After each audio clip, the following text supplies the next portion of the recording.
రాజమౌళి సినిమాకి వారణాసి అనే టైటిల్ ను ఖరారు చేశారు.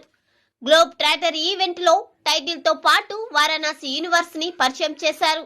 దాదాపు 4 నిమిషాల నిడివి గల వీడియో రిలీజ్ చేశారు. ఈ వీడియోలో రాజమౌళి చూపించిన విజువల్స్ మాటలకి అందడం లేదు.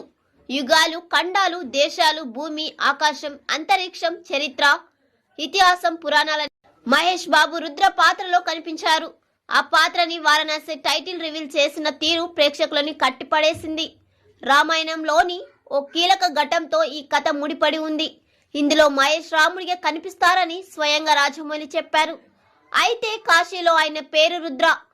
శ్రీ మహావిష్ణు అవతారాన్ని రుద్రకి రాజమౌళి ఎలాంటి ముడివేసి ఈ కథని నడిపారో అని ఆసక్తి పెరుగుతుంది. వీడియోలో విజువల్స్, గ్రాఫిక్స్ వర్క్, మ్యూజిక్ అత్యున్నతంగా ఉన్నాయి.